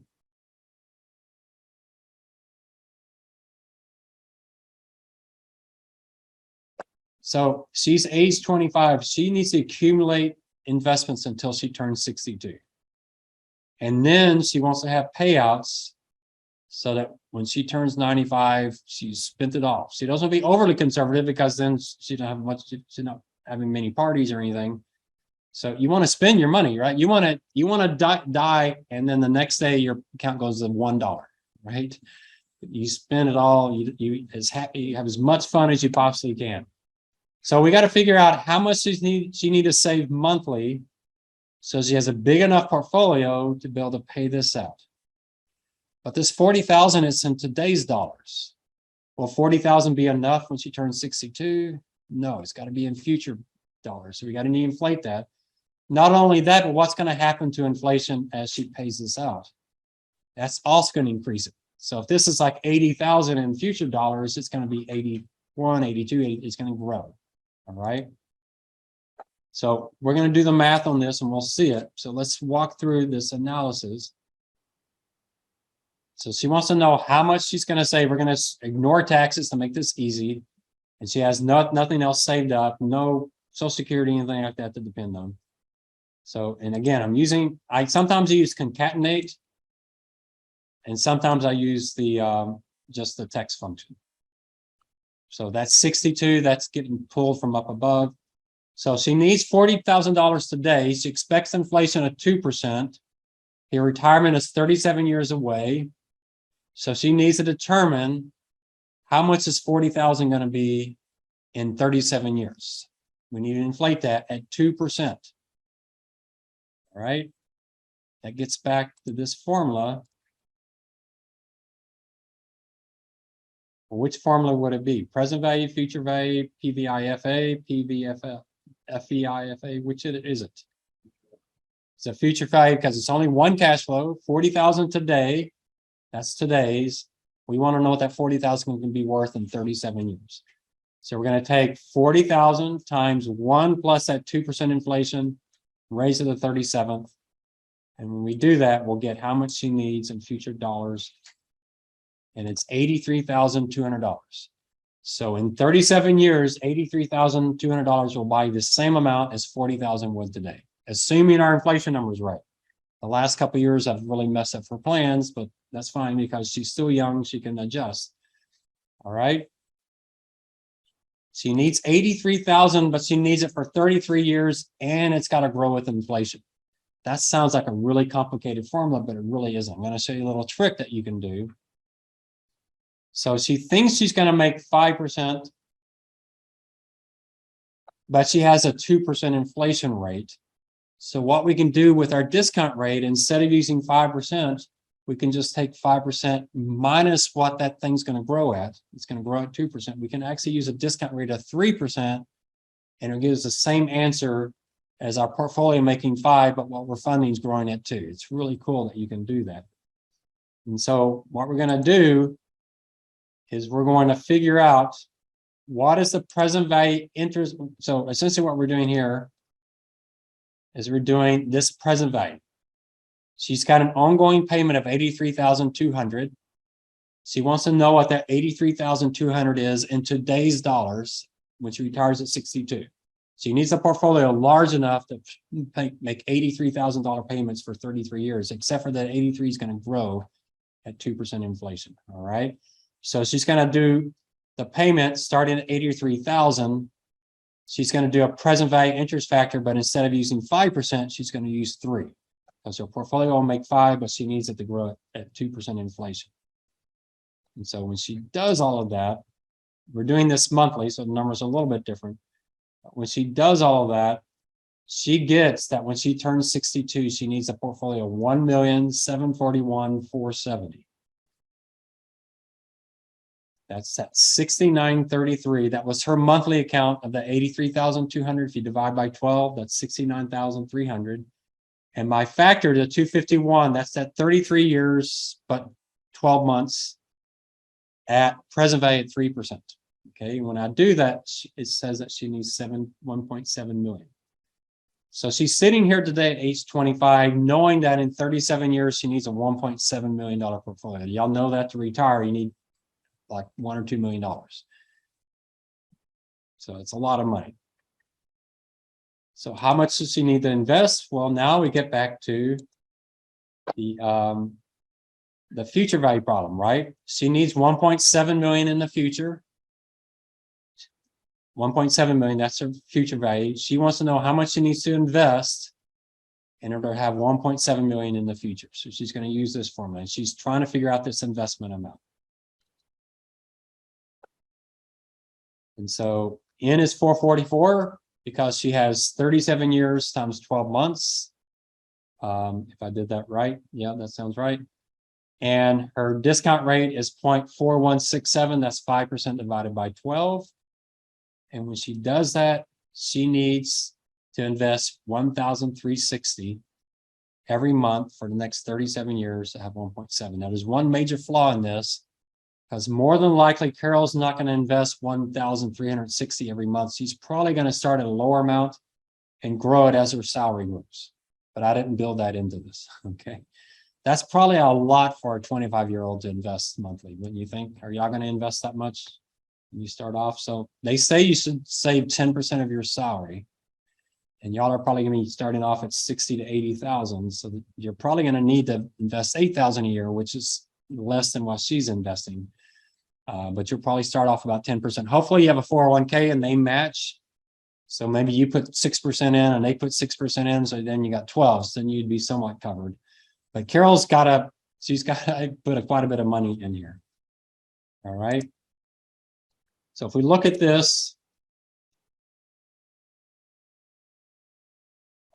she's going to invest 1,360 a month, earning 5%. At age 62, that should equal 1,741,470. She's then going to start paying out $83,000 a year, or about $6,000 a month, growing with inflation. So when she hits 95, she runs out of money. Okay, that's the goal. And all the formulas I used are in here. Here's all the calculations. Everything I did is in these calculations. The same formulas that should look kind of familiar, because that's the formula we just stuck into Excel. I'm not doing anything fancy. So let's test it and let's just see. So at age 25, month one, how much did she have invested? Zero. She's pretty sad. How much does she earn on that first month? Nothing. She invests 1,360 at the end of 1 month, 1,360. You don't want to look at your account every month. It's just too depressing. Next month, she makes $5.67. Can't even buy a Big Mac with that anymore, can you? What is a Big Mac today? So not much money. She's kind of at the end of the year, she's got a few thousand. When does she get really excited? What do you think is the first number we notice? What's the first milestone? 100,000? That feels pretty cool, doesn't it? 100,000. I remember that. I mean, it happens pretty quick in your career. She's 30. I think it happened fast. One thing you'll notice, at least I did, in your 20s, the raises are massive. At USA, my raises were in the first few years like 18%, 20%, because you get these promotions. So it's pretty, and then when you get to your mid-career, your raises are small, but you get these bonuses. I remember my first big bonus, my boss was explaining to me why it wasn't larger, because something I'm going, I can't believe you're paying me. I wasn't saying it. I was like, it's crazy for you to pay me that much money. It was just ridiculous. So when you get older, you get massive amounts of money all in one day. But when you're younger, you just get these big raises. Right. The next milestone, I think probably is $500,000. I would think maybe 250, but she gets up to $500,000. And she's in her 40s. And remember, when she turns 62, she's got to have 1.7 million. But what do you notice is going on now? She's earning more than she's investing. That's why you got to invest early so you can start letting your portfolio do all the work for you. Then $1 million. You hit $1 million, it feels pretty good. And then the next day, the stock market falls 12%. And you're like, oh, I was a millionaire for so long. It's kind of like a BlackRock when they hit 10 trillion and then the bond market sold off. But $1 million is pretty impressive. Now, I don't know if she's a millionaire or not because I don't know what millionaire means. I don't know if it means your net worth is $1 million or if your income's $1 million. But we'll say she's a millionaire because it looks pretty good. She's in her 50s, getting closer to retirement. She's going to retire at 62. Here she is. Did she make her 1.7 million? Looks like it worked. Then she starts taking out that amount. And then it starts declining. At first, it doesn't look like it's that big of a deal because, you know, she's earning and taking out about the same amount. But we know this is growing with inflation and this is shrinking as the portfolio shrinks. So eventually this is going to start to be a problem. But she makes it all the way this. I mean, in her 80s, she's still a millionaire. She's like piece of cake, right? This is a really good piece of cake. Then it drops below $1 million. Like, well, you know, I still got 100,000 or so, a few 100,000. Then she's starting to get a little nervous. And here she is. Let's say she's sitting right here, 250,000. Let's say she's really healthy. Now it's starting to get a little nerve-wracking, isn't it? So if you're a financial advisor, what do you tell her? So this is what I would tell her. There's a good chance you're going to live beyond 95. You run out of money at 95. So here's what you need to do. We got to find something that's really fun, really dangerous, and not too expensive. All right. It's got to have good high quality probability of killing you. But it's got to be really, really fun, but it can't cost much. So we can't be doing daily bungee jumping because that's too expensive. We can't be jumping out of planes.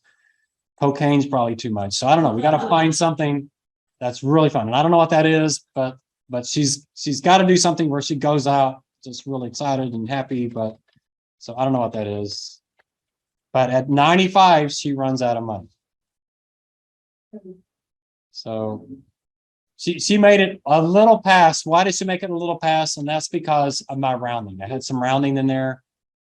Could I solve this problem? But you see the spreadsheet works, doesn't it? So all the calculations work. So all the math I showed you, you could build that'd be a good test. See if you could build a spreadsheet like this. It'd be a really good test. Build it from scratch to see if you know these formulas. But I've got a solution for her. So one of you start a company. I want to sell this product. I try to get it patented at UTSA, and my boss, he was the president of the investment company and the life insurance company. He loved it. He said, convince the actuaries and we'll do it. The actuaries thought it was a stupid idea. So I lost. I still want to do it. But let me show you this product. What Carol's going to do is the exact same thing she did before, but she's going to give me, I forget how much. I put it in here somewhere. L5. Where did I put L5? Oh, she's going to pay $25 a month to a longevity product. All right. She's not going to really notice that all that much. Okay. In fact, she's not going to notice it all because I'm going to put it into a product for her. I'm going to give her an account. This longevity product, what it's going to do is when she turns 90, it's going to pay her an amount. All right. And let me show you how this works now. Her portfolio looks real similar as before, doesn't it? It doesn't really look all that different. When she turns 62, let's see that $25, what it does to her. It's about the same. It's not that much different. She comes along, it's coming down just as before. And then she turns 90. Anybody guess what this product's going to pay her? $25 a month. Longevity product. She gets paid as long as she makes it to 90. If she dies before 90, she gets zero. Any guesses? 1,000, 10,000, 100,000, 2,000. Let's see. Getting close. There it is. $1.9 million. How does she get all that money? Whose money is that? It's everybody that did what? died before age 90. If she dies before 90, she loses 100%. But does she care? She's dead. What does she care? She still had a retirement income. So this is like the reverse of life insurance. And life insurance, if you live, you don't get anything. But if you die, you get everybody else's money that didn't die. This is the opposite. All the livers get all the dyers' money. And why is it so much? Because a lot of people die between age 25 and 90. Like the majority of people, like 90-something% of the people. So she's getting, you know, she's got her $1 and she's getting $9.5 of everybody else. And now how is she going to do for retirement? She's in pretty good shape, isn't she? When does she run out of money here? She can go bungee jumping now if she wants to, and that's just for fun, not to kill die. So she's going to make it to 112 now. So she's in pretty good shape. I think it's a great product. We could even do $20 that pays her at 90, another $5 that pays her at 95, and she might get $8 million at age 90. You know, the numbers are massive. So I love this product. The reason I love it is if we ask her to buy a longevity product, she probably doesn't want it. That's what the actuaries would tell me. Don't have someone invest $25 a month and then they're going to lose 100% of it. What I want to do is a product where I combine it with her portfolio so she doesn't really notice it. And then when she turns 90. Now, one thing I love about this is if you're her, let's go back to this one. If you're her only heir, what do you want her to do here? You want her to die. I mean, unless you just love her, but from a financial standpoint, you're like, okay, you don't even know who I am. You're in assisted living. And, you know, so, I mean, I could really use $500,000. Let's go to this one. What are you hoping for here? Come on, grandma, you can do it. What are you doing right here? What if she gets really sick in December? Have y'all seen the movie Weekend in Bernie's? Yeah, you're gonna do that, aren't you? You're gonna. What if they say, do we pull the plug? Well, you know, not for the next 3 days. We're gonna keep her on there. So it changes the whole mentality, right? Here, you're like, live. We want you to live. So it's a very unique product. I love this product. I think you could sell this product, but I think you'd have to combine it. You can't just sell it there are some longevity products out there. No one buys them. No one likes them because they're not structured very well. I love this product. I think it would be a great product, but I can't get anybody to take it. I had one product patented at UTSA and it was a horrible product. I hated it. I had to do it because our CEO told us to create it. So we created it. And I thought, we're all in the room going, this is a terrible product. No one's ever going to buy it. We created it. I got it patented. I still have to sign the paperwork every few years that this, yeah. And I'm like, I hate this product. This is the one I wanted to patent, but they didn't like it. All right. Pretty powerful stuff, isn't it? So, I think JJ, you might ask for it. Someone was asking for, I built a spreadsheet that does all of this all in one big spreadsheet, all your budgeting, your bank balance, your investments, all of it in one spreadsheet that uses all this kind of math, combines it all together so you have one big plan. Because one thing that's really important is 40,000. How does she know 40,000? Well, if you've been keeping a budget, you know where you're spending your money. And I've been doing this for, well, since 1980 something. I know exactly where I spend my money. My biggest splurge is not on stuff. I hate stuff. I don't want cars and houses. My biggest splurge is on travel. I love traveling. And so I spend a lot of money on travel. So that's where I have my budget. The nice thing about travel is if I do get in trouble, that's a pretty easy thing to cut. So I can just not travel for a few years, and COVID helped me out with that. But I know, so you really want to start collecting this information. You also want a place to put those investments. So you know where your investments are and you're tracking them. We're also in the age of identity theft and ransomware and all those kind of things. You want to keep track of what you have so that you know if your Roth balance dropped 100,000, you know, hey, wait, something just squirrely happened. So if any of y'all want that spreadsheet, I'll try to remember to put it out there on Blackboard. But build something. Now that you know you have some pretty strong tools here, start using them, start getting into Excel. So you're using it all the time, because you absolutely will be using Excel in your first job. Almost all of your I think even cybersecurity people use Excel. So, you know, it's pretty common. Start using it, but start using it for your own personal needs, because you need to get this data. You got to collect this data. All right. Questions on that? Could y'all build this thing from scratch? I think it probably took me a couple hours to build it, so it wasn't easy, but it's simple formulas. If you want to look through what I did and try to build it yourself, you could certainly see what I did. It's a little messy here, but it's there. You saw how I did this, right? This is essentially what you were doing. Your beginning portfolio, how much did you earn? That's just your beginning portfolio times that monthly investment rate, the 5% divided by 12. The 360, we know that. We don't have any distributions. Your ending portfolio, you just add across. So y'all could build that part of it pretty easily. All right, this spreadsheet's out there if you want to use it. I wouldn't use this for your own retirement planning for that one major flaw that it doesn't let you grow your investments as your salary goes up. That's just kind of a pretty negative. I thought about building that, but it just gets a little bit messy to do that. But yeah, it works. Pretty powerful approach to investing. Watch the time here. Okay. One last thing I want to try. I don't think y'all can do this, but we'll see. All right, y'all love how I talk trash here. All right, Benjamin Franklin. Anybody heard of him? All right, good.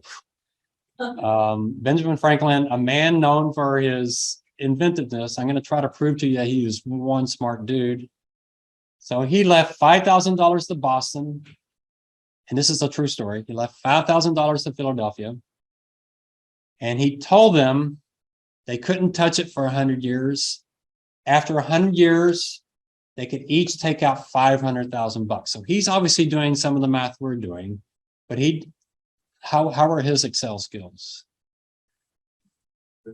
How did he do this? How are his calculator skills? Did he have a slide rule? I don't know what they had back then. He didn't have the internet to ruin his brain. Yeah, well, he was a smart guy. Yeah, no question. But when you love to see how he did he obviously did some calculations. I'm going to show you, because I think there was a very precise number he was thinking about when he was doing this. So he said, after 100 years, you can take out 500,000. So he's thinking this 5,000 is going to grow to at least 500,000. After the next 100 years, you can take all the rest out. And after that second 100 years, they had $20 million left. So the question is, how much did this portfolio make? All right, so let's set it up and see if y'all can figure this out. Has anyone figured it out yet already? So let's start with the beginning balance. What was the beginning balance? $5,000. This is per city, right? So 5,000, 5,000. And then what's the withdrawal? 500,000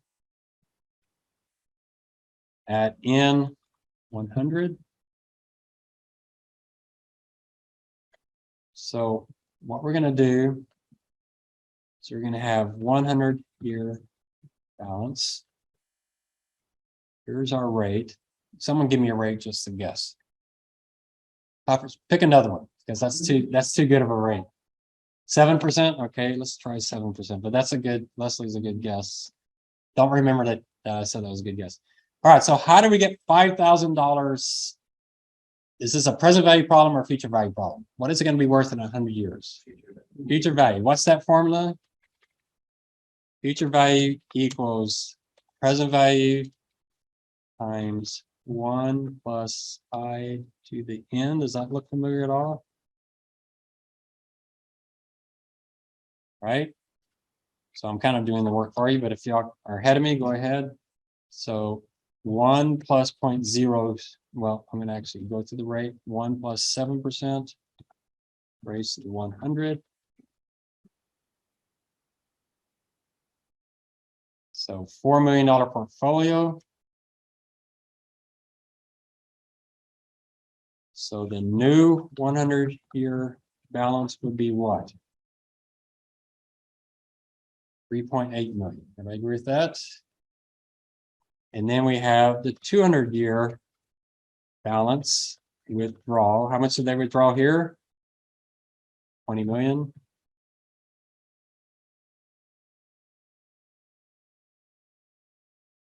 So our rate is still 7%.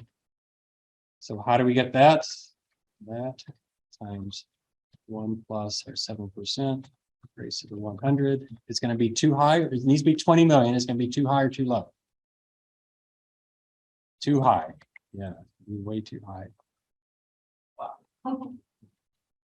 Ending balance should be 0. Instead, it's a much bigger number. All right, so Leslie, you said 5. Let's try 5 because I think that's a good guess. How good is 5? Pretty good guess. So is it more than 5 or less than 5? A little less. How could we find it? Any guesses? How could Bill Gates help us find it? Y'all use some of these functions? It's a hint, it's a data problem.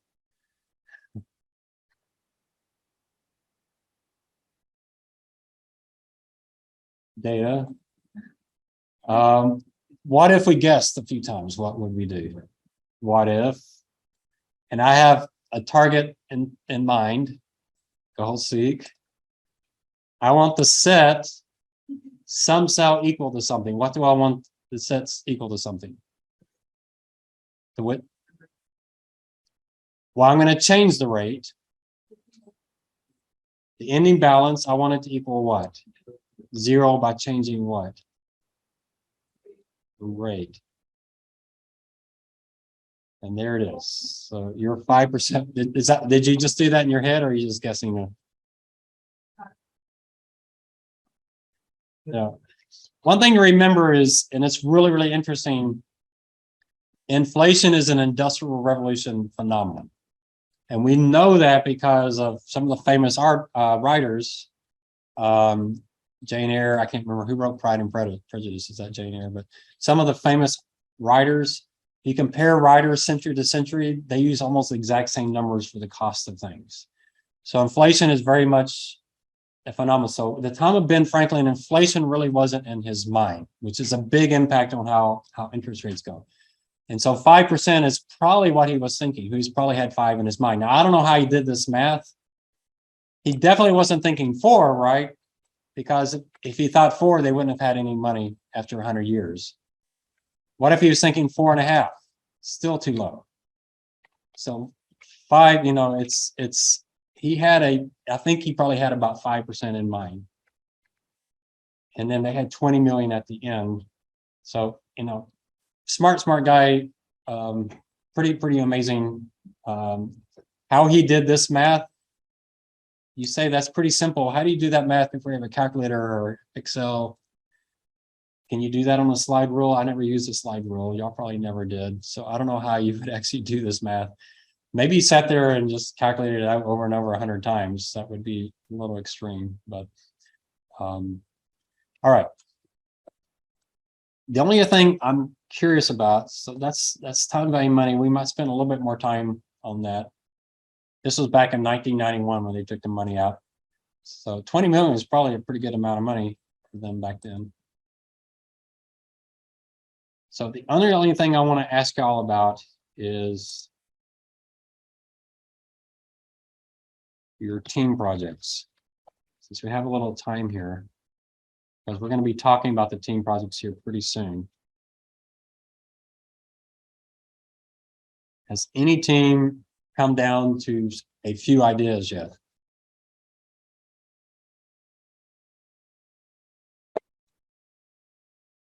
Has anyone talked about a franchise? Any teams thinking they might want to do a franchise in here? So if you're not sure, a franchise is not a bad way to go. If you want a real life example, you could certainly do that. I was just talking to one at lunch. So they want me to be on this board. It's called UTSA. I don't know if y'all heard of UTSA. It's the Youth Orchestra of San Antonio. It's a pretty impressive organization. And they have a big project they want to do. And I'm sitting there thinking, wow, that'd be great for one of the teams here to do the project for them. That'd be pretty cool. I like real life projects. I would love someone to go find a hotel that has a big parking lot and say, hey, what if you put a charging station on your property? And you could charge a little extra per night for Teslas that come to your place. You charge them an extra $10 a night. And you might get more customers. You know, wouldn't that be cool? Go talk to a hotel on 35. So if you need some ideas, we're getting close to the point where you either need to get together as a group. I don't know, y'all probably aren't meeting as a group yet. Get together as a group. I know you're focused on project one, which is fine. But you're going to start getting together group. You need to pick your projects because we're getting within 2 weeks where you're going to really want to know that during our class time. Huh? Yeah, anytime. Yeah, you can set up a Zoom or meet me in office hours. Yeah, definitely. This is a good time to set up a group Zoom. What I'm actually going to do is we're going to have a group Zoom where we're going to talk about your project plan. I want to make sure everybody's got something to do and you're working. And then before your presentation, you have to do a Zoom where you walk through your entire Excel spreadsheet. And that's where I want to find any major errors, which is something I'm really kind of gotten good at because we don't want any major errors when you do your presentation, right? So I'm going to be a little bit micromanaging. I want everybody on your team involved. So it's good to pick a project where you have stuff to do. You can go out and do some analysis. And so some projects lend themselves to that more than that. So start thinking about that more. The one last thing I'll mention today is the applications. So I'm going to give each of you your own application. I wouldn't worry about them until after project one, even after exam one, all right? Because they're not that time consuming and you have the YouTubes to do it. And the nice thing about the applications from 2 on is they all look a lot like an exam question for exam 2. So you'll be doing the Excel applications and getting ready for the exam, all right? And you'll see what I do on the YouTube is I usually work the first problem and then you have to work the next 2. Okay, and you all have your own unique problems, so it's slightly different. The only thing that's unique that you could start on now if you wanted to, so I'm going to try to get these to you this weekend, is application 1 is actually related to project 1. So I want you, when you finish project 1, I want you to go back and go to business breakdowns. The one I really like is Cinnabon, but you don't have to do Cinnabon. There's some others in there. So if you see another one, you could do that as well. There's a bunch of them out there. Last time I looked, I've gotten behind. I've got like 10 I need to catch up on. But what I want you to do is listen to the business breakdown. They're usually about 45 minutes. And I want you to jot notes. You can have typos. It's not a paper. Jot notes of stuff you're hearing from this class. When does Kat Cole talk about turnover? And she does quite a bit when she talks about the licensing and the other things. When does she talk about margins? And she does talk about margins. So I want you to listen for that. I want you to type to prove that you listen to business breakdowns and that you got something out of project 1. Okay. Doesn't have to be fancy, but it does need to be the entire thing. All right. And you'll submit this on Blackboard. So you might go in there. It's business breakdowns. You'll find it out there if you want to take a picture of the link there. I thought Peloton was really interesting because they really messed up in 2020. I thought AutoZone was really good. I thought Costco was excellent, although I think Costco messed up a little bit on the online trading. Twilio was interesting. There were just several of them out there. One I thought was really good, if you want to do some extra on here, is they've had both Smile Club and, I thought I told you all this, Smile Club and Invisalign. It was so interesting because 2 very different businesses and they explain it using margin and turnover and those kind of terms are in there. So I want you to start thinking in financial terms, listening to these. I might play some on Tuesday, a little bit of the AutoZone to hear him talking about how negative working capital is a good thing. And you hear they go, wow, that's not what my accounting class said, but you're hearing it from a financial standpoint. All right. So if you want to get ahead on this, there's no format other than you might do it in bullets. But there's no format other than to prove that you listen to the whole podcast and you're listening for class stuff, right? So you see where we're going to be going the next few weeks once you get project 1 done. All right, that's it for me.